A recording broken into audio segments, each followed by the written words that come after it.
This lecture is about self-medication. Self-medication means taking of drugs, herbs, or home remedies on one's own initiative or on the advice of another person without consulting any doctor. Self का मतलब होता है खुद ही, medication means medicine लेना। इसका मतलब है कि जब इंसान अगर बीमार हो जाता है तो वो डॉक्टर के पास नहीं जाता, ठीक है।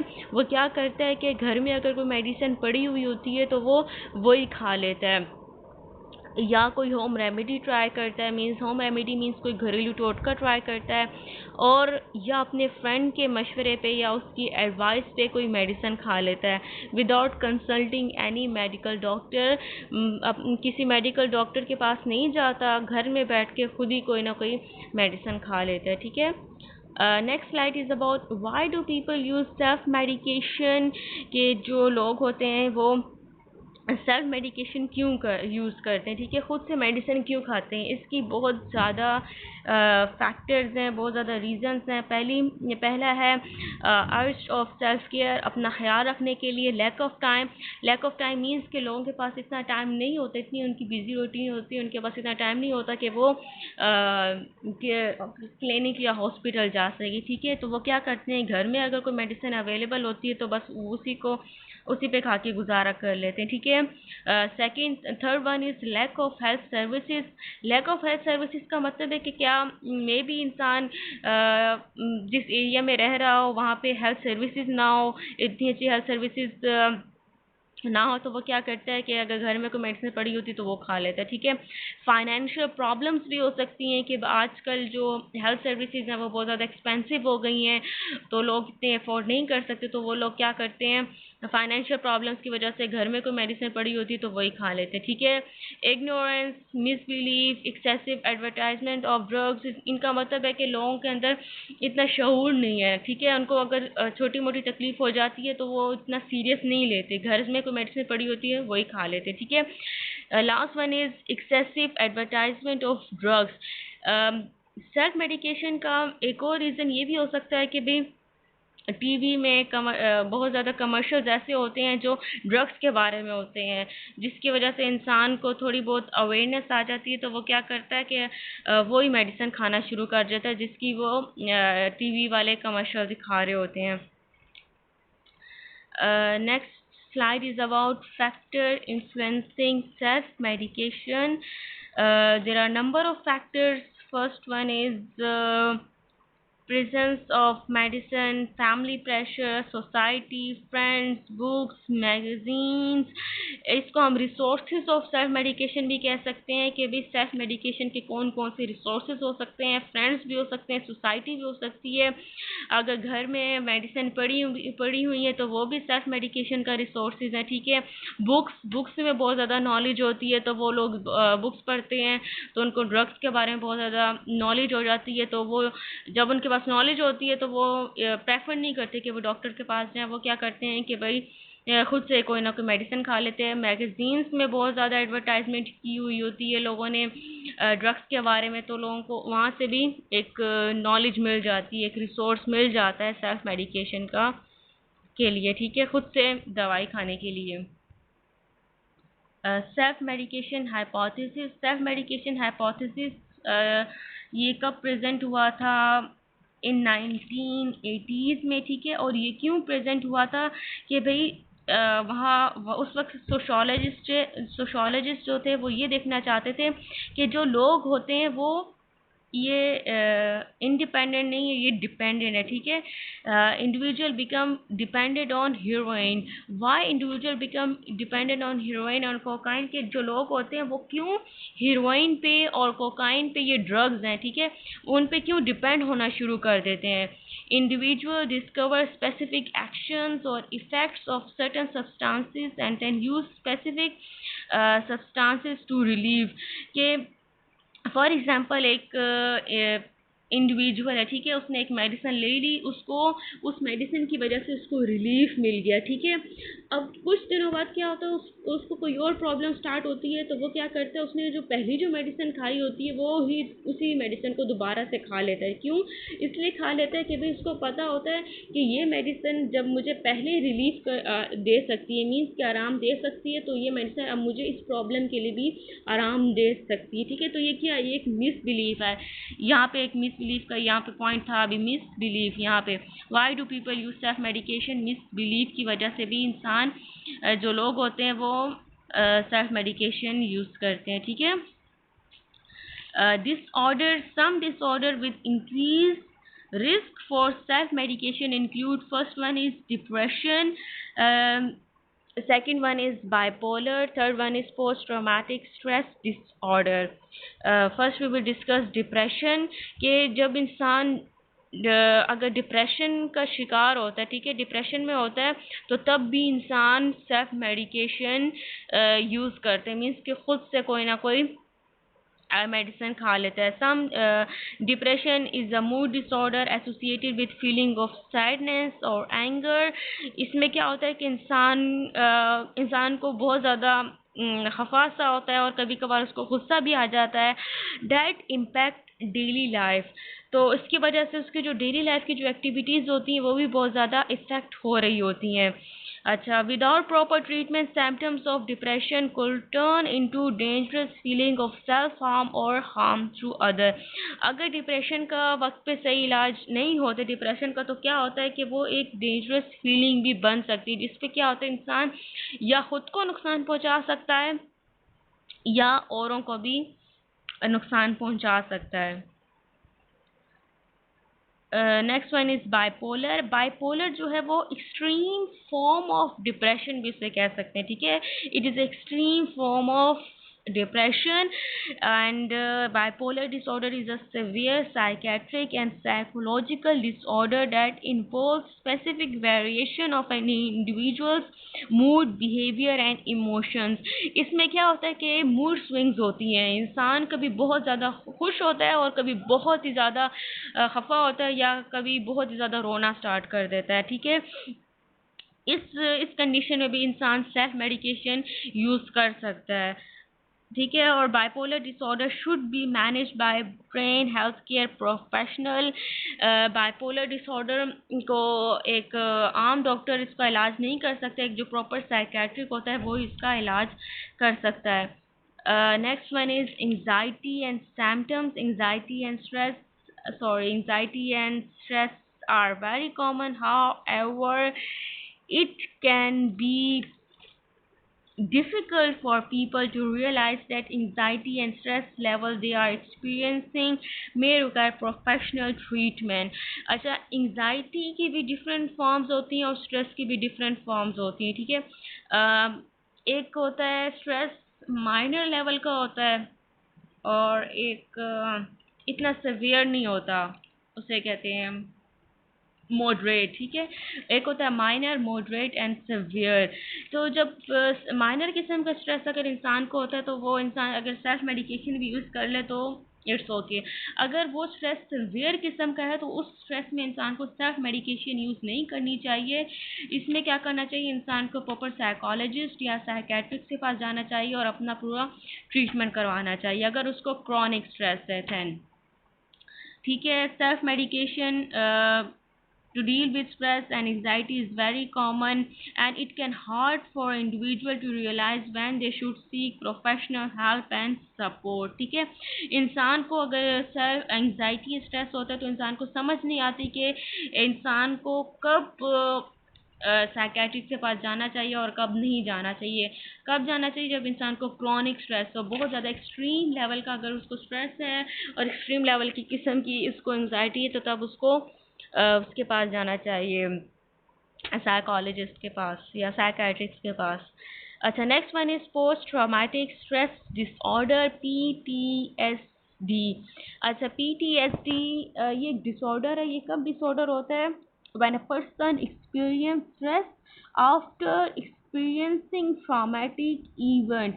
ये कब होता है, फॉर एग्जांपल एक ट्रॉमेटिक इवेंट गुजर चुका है। ठीक है, इंसान पे एक ट्रॉमा गुजर चुका है, वो एक सिचुएशन आई थी चली गई। ठीक है, मगर बाज़ लोग क्या करते हैं, उस सिचुएशन को भूलते नहीं है, बार बार उस पेशेंट्स को या पेशेंट को कह सकते हैं या आप इंडिविजुअल कह सकते हैं, उसको बार बार फ्लैश बैक्स आते हैं, ठीक है, कि जो कुछ उस पर पहले से पास्ट में गुजरा होता है उसको बार बार फ्लैश बैक्स आती हैं, बार बार उनको याद करके वो दोबारा डिप्रेशन में और स्ट्रेस में चला जाता है, ठीक है। Self medication is common behaviour associated with post traumatic stress disorder. Approximately 20% of individuals with PTSD use substances in an attempt to relieve their symptoms. अगर फॉर एग्जांपल किसी को PTSD है, ठीक है, फॉर एग्जांपल ट्रॉमेटिक इवेंट गुजर चुका है, बार बार उसको स्ट्रेस हो रहा है, तो वो क्या करता है, उस स्ट्रेस को रिलीव करने के लिए इंसान कोई मेडिसिन लेना स्टार्ट कर देता है, खुद से ही कोई मेडिसिन लेना स्टार्ट कर देता है विदाउट कंसल्टिंग एनी डॉक्टर, ठीक है। In order to help the individual properly cope with symptoms associated with their trauma. अच्छा, इसको भी PTSD को भी सही करने के लिए प्रोफेशनल हेल्प और सपोर्ट चाहिए होती है। किसकी सपोर्ट चाहिए होती है? साइकेट्रिस्ट की और साइकोलॉजिस्ट की। Forms of self medication. Forms of self medication, इसका ये मतलब है कि ये जो इंडिविजुअल्स होते हैं, जो लोग होते हैं, वो सेल्फ मेडिकेशन की डिफरेंट किस्म की फॉर्म्स को यूज़ करते हैं, ठीक है। बाक़ लोग क्या करते हैं, अपने आप को रिलीफ के लिए, अपने आप को सुकून देने के लिए बाक़ लोग अल्कोहल यूज़ करते हैं। ये डिफरेंट किस्म की ड्रग्स हैं, ओपिएट्स, मैरिजुआना, स्टिमुलेंट्स एंड बाज़ औक़ात लोग क्या करते हैं, अपने आप को स्ट्रेस से निजात के लिए क्या करते हैं, खाना शुरू कर देते हैं, ठीक है।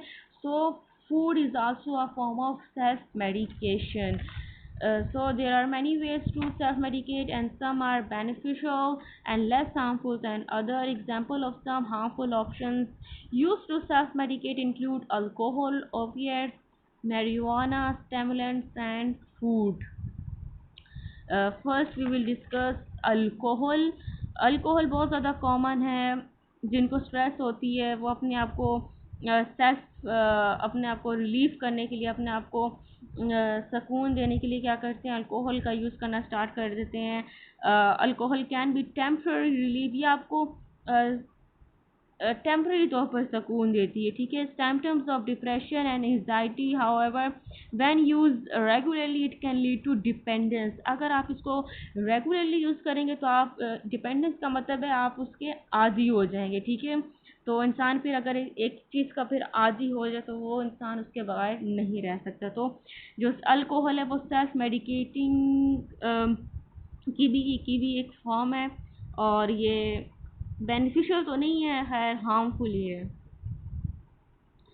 Next one is opiates. Opiates जो है ये ड्रग्स हैं, इसमें डिफरेंट किस्म की ड्रग्स आती हैं, ठीक है। ओपिएट्स में मॉर्फाइन, हीरोइन, ऑक्सीकोडोन, हाइड्रोकोडोन, ये सारी क्या करती हैं, इंसान को सुकून पहुंचाती है, ठीक है। इंसान कब यूज़ करता है, अपने आप को सुकून पहुंचाने के लिए ये सारी ड्रग यूज़ करता है। So it is also a form of self medication. अच्छा, ये जो ओपिएट्स की जो ड्रग्स होती हैं, एक प्लांट होता है उसको आई थिंक पॉपी प्लांट कहते हैं, तो वहाँ से ये वाली ड्रग्स बनती हैं। अच्छा, तो high use of this substances is very dangerous.